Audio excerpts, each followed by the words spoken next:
Hey guys, welcome back to the Geekbox. So today, a bit of a bittersweet video. Obviously for those that have been watching any gaming news and that would have heard by now that Paul, let's call him all Mitten Squad, unfortunately did pass away the other day after the issues he'd had with illness, etc. And just for me personally, Mitten Squad was actually one of the channels that early on in my YouTube, I was on and off here quite a bit. I struggled with certain parts of it, and his channel was one of the channels that really influenced me to dive in a lot harder into the channel. So meant a lot for me, and obviously as a massive Fallout fan, as you know, Bethesda games in general, the challenges that he did, I absolutely it's what drew me into that sort of thing, and then led me to other creators like Nurbit, for example, and made me want to have a go myself. So for me personally, it's just, I just want to say, when it comes to you, Mitten, just thank you wherever you're listening from.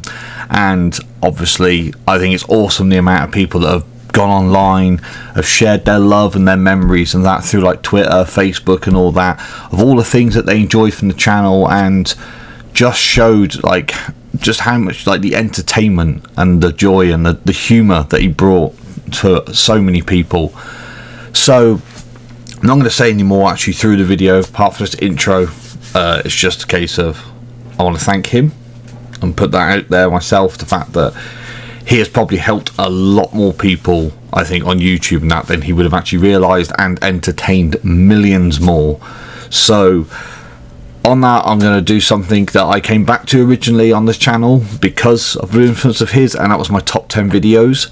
So today I just wanted to share with you my top 10 favourite videos the Mitten Squad put out there, and I'd love to hear in the comments below what videos you enjoyed and your favourite moments that Paul put out. So rest in peace, mate, and I hope you're up there enjoying where the best real game for you can begin. And those that know, they know.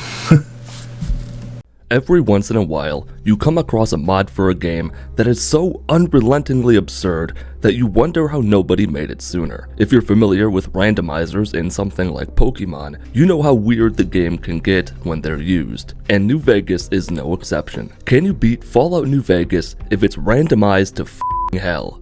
So small. After giving him the Jesus treatment with a nail gun, Skeletor sent him to the moon, Mole Man took a bunch of drugs, Oliver tried to threaten me, a gigantic as yes man showed up with his most trusted Securitrons, and even brought Mr. House along for the ride. I melted Oliver and his goons, Yes Man thanked me for his assistance, I shot the narrator, and beat Fallout New Vegas, with it being randomized to fucking hell. When doing a general playthrough of Fallout New Vegas, you're bound to find, use, or more than likely hoard chems for an emergency situation that never comes. They give you buffs for a short period of time in exchange for a game of chance. Maybe you'll become addicted to them. Addictions can be removed by visiting a doctor, but what if you didn't want them removed? What if you wanted them all? Can you beat Fallout New Vegas while addicted to all chems? A compound with a significant sledgehammer, the perk that lets me wear power armor, and a set of boomer power armor. I couldn't be stopped, even on the normal difficulty. Like ants to a hot stovetop, the troopers fell before me. They lasted mere seconds before me. Then came Oliver himself, which is weird because he's supposed to retreat through a trap room, then finally make his last stand at the top floor. We've seen this bug before. No matter what I do, Oliver won't retreat, and he won't take damage. I could have always just used the set stage command to fix the quest and beat the game that way. Regardless, I think it's pretty obvious that you can beat Fallout New Vegas while addicted to all chems. I didn't. However, I did come pretty damn close. Titanfall 2, perhaps more than any other game released in October 2016, suffered horrendously from its release window being sandwiched between two of the biggest first-person shooter franchises in the known universe. That said, Titanfall 2 is by no means a bad game. But what if you wanted to make it one? Can you beat Titanfall 2 without entering a Titan? Be good anywhere else in the campaign. The length of this last confrontation confirmed my beliefs about this being impossible for someone with an IQ you can count on 2 hands. There are multiple waves of other titans to deal with, in addition to the main antagonist. In the end, Sloan was no more. Snuffle's leg will never be fixed. BT sacrificed himself to destroy the fold weapon. He threw me like the lawn dart I was always meant to be. I did the falling platform Warthog run, and did not beat Titanfall 2 without entering a Titan. One of the great things about Fallout is the ability to play through the games in a variety of ways. Maybe one playthrough you use explosives and missile launchers, maybe in another you stick to melee weapons, maybe in another you only use your bare hands. Some people, perhaps most notably many a true nerd, have imposed certain challenges in their playthroughs of Fallout New Vegas. For example, not killing anyone. New Vegas, with its borderline overpowered speech skill, makes it somewhat easy to beat the game without killing anyone. But what about not attacking anyone at all? Push towards the Leggate's camp was almost a cakewalk. Call it a cupcake walk. I then pumped myself full of whatever useful drugs I had and confronted the Legate himself. With speech at 100, words triumphed over the sword, until General Lee Oliver was rude to me and I had my Securitrons blast him to Kingdom Come while I hid behind a wooden cart. And with that, Fallout New Vegas has been beaten without attacking anyone or anything. Pick any gun in Fallout New Vegas, and the odds are good that you'll find a couple different types of bullets that'll work with it. But there's one ammo type that serves absolutely no purpose. Using it will only make your life worse. Can you beat Fallout New Vegas with only beanbag rounds for emergencies? In about 5 hours for me, and about 19 minutes for you, I've gone from needing 80 beanbags to kill Ringo, to wiping out entire squads of NCR soldiers with a single bag, to running naked and crippled through the desert taking out lizards with an Archimedes 2 while using my body as bait. Nothing in the main story is a challenge for me anymore. To that end, I hoped that my sick hacky sack skills would make me a great bounty hunter. Clogging up the kill feed with pound puppies didn't do much for me. Quickly was a threat, kind of, but I needed more. I'm at level 11, and I'm wiping the floor with everything I'm willing to kill. Naturally. Doom 2016, alongside Wolfenstein The New Order, proved that classic franchises still have their place in today's overly saturated first-person shooter landscape. And Doom's Ultra Nightmare mode proved that people still like FPSs that are brutally difficult. But what if you wanted a different sort of challenge? Can you beat Doom 2016 with only a pistol? So it's not that bad.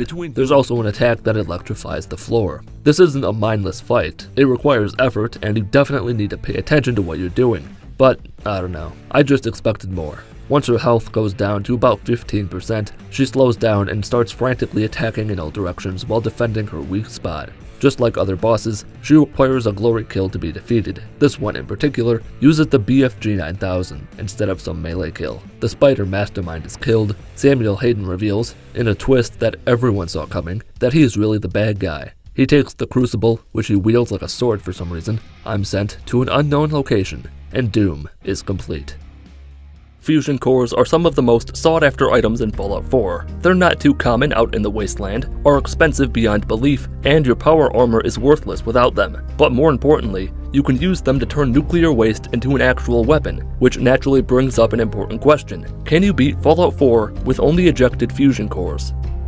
I let Desdemona know we're ready for the final assault, made room on the landing pad for everyone who would be showing up, and let the real game begin. We had no time to spare, and I was running low on nukes. I used one upstairs near the turrets as I leapt from the balcony, used a second to aid the railroad in burning down the trees, experienced what it was like to be the fake Sean, and confronted Father. Him being confined to a bed presented me with a unique opportunity. I climbed up on top of him, positioned myself accordingly, killed my son with my most prized possession. The wind took away his body. I donned the sea captain's hat, plowed through the Institute Special Forces Division, planted the bomb, and beat Fallout 4 with only ejected fusion cores. There are a lot of perks in Fallout 3. The majority of them just provide small bonuses to various skills. Plus 5 to repair and medicine, plus 15 to barter, plus 10 to speech, that sort of thing. But there's one perk that actually gives you a new way to attack enemies. Can you beat Fallout 3 as a nuclear anomaly? More and enter the Rotunda. Predictably, the perk failed to work here. I'd love to say that the perk is like my air conditioner, it just works. But both of those statements would be lies. In time, Colonel Autumn was turned into a puddle of corpse on the ground. Someone I never met told Sarah Lyons that we had to activate the purifier now if we wanted to live. She wondered which of us was going inside to do the deed, and I told her no. Neither of us are going inside, and I'm not telling her the code. What she didn't understand is that this is not the face of a man who wants to continue living. This man has seen what the universe looks like inside out, and is ready to die. The purifier exploded, taking both myself and Sarah with it, and I'm like 90% sure I didn't beat Fallout 3 as a nuclear anomaly. The first weapon you get in Fallout 3 is the BB gun, and very quickly you discover how useless it is. Even a rad roach, the weakest and most pathetic of all the enemies in Fallout 3, may take 2 or more shots to kill. Early on, most people rely on the 10mm pistol Amada gives you when you wake up. But what if all you had was that BB gun? Can you beat Fallout 3 with only a BB gun? Lyons had arrived, and we could finally end this goddamn nightmare. There's just one last little detail. I was practically glowing with radiation after Vault 87. I wouldn't last 3 seconds in the chamber. I nearly killed over inserting the virus into the purifier. So, like the true hero I am, I sacrificed Sentinel Lyons, dooming her to a painful death from acute radiation syndrome. My only wish was that Moira was there with me so I could send her in there instead. The way Fallout 4 handles unique weapons is a significant departure from the ways of Fallout 3 and New Vegas. There are still unique weapons you can earn from quests or find in the world, but they've largely been replaced by legendary weapons with random effects that drop from tougher foes. Can you beat Fallout 4 with only legendary weapons? When I died though. Once I used Father's Terminal to open up the barriers, a bunch of idiots blocked the doorway. I used Psycho, Jet, and Medics to quickly annihilate everything guarding the reactor. Even the legendary synth died in seconds. I planted the charge. We got teleported to safety. I blew up the Institute. I blasted Elder Maxon with my remaining ammo as the screen faded to black, and I beat Fallout 4 with only legendary weapons.